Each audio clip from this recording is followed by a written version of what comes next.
तो परमात्मा ने कहा था कि चौथा युग जब कलयुग आवेगा तब हम अपना एक दास भेजेंगे।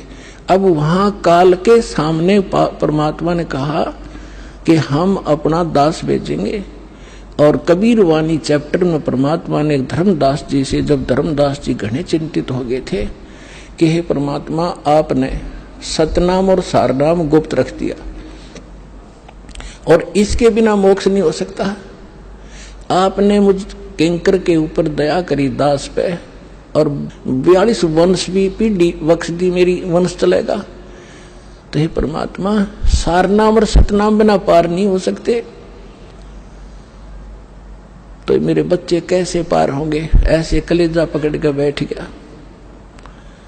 परमात्मा ने सोचा भाई ये घना दुखी हो गया। तो परमेश्वर ने कहा कि सुन ले, काल ने क्या कहा था, 12 पंथ करूं मैं साजा, नाम तुम्हारा ले करूं आवाजा। 12 पंथ नाम जो लेगी, हमरे मुख में आन समोही। जाओ जोग जीत संसारा, जीवन माने कहा तुम्हारा। जीव तुम्हारा कहा न माने, हमारी ओढ़ हो बाद बखाने।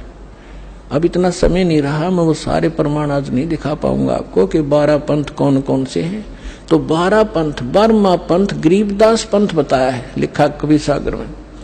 तो परमात्मा ने कहा तू चिंता ना करे धर्मदास, जब 5500 वर्ष कलयुग बीत जाएगा तब या बिचली पीढ़ी आवेगी, और बिचली पीढ़ी तक यो ज्ञान और तत्व ज्ञान और सतनाम सारनाम कति गुप्त रखना है, नहीं तो काल के दूतों का हाथ लग जाएगा, मेरा सारा मिशन खराब हो जाएगा।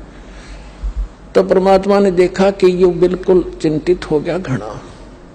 तब परमेश्वर ने कहा धर्मदास, जब साची बताऊं तेरे ते, तब धर्मदास ने कहा कि भगवान आज कितना अच्छा समय है, कलयुग स्टार्ट है सन 1398 में और 1512 तक, और आज भी लोग ना मानते, और आप कह रहे हो आगे तो भयंकर कलयुग पैदा कर देगा, काल ऐसा जुल्म कर देगा, हाहाकार मच जाएगी, इंसान कृतघ्नी हो जाएंगे।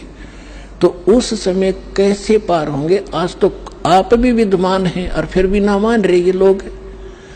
तो परमात्मा ने कहा जब 5500 वर्ष कलयुग बीतेगा और बर्मा वंश चल चुका होगा इस काल का, यानी गरीबदास पंथ तक, तो उस बार में पंथ में मैं आऊंगा स्वयं, और फिर सभी पंथों को खत्म करके एक पंथ बनाऊंगा और सारी सृष्टि मेरा ही नाम लेगी।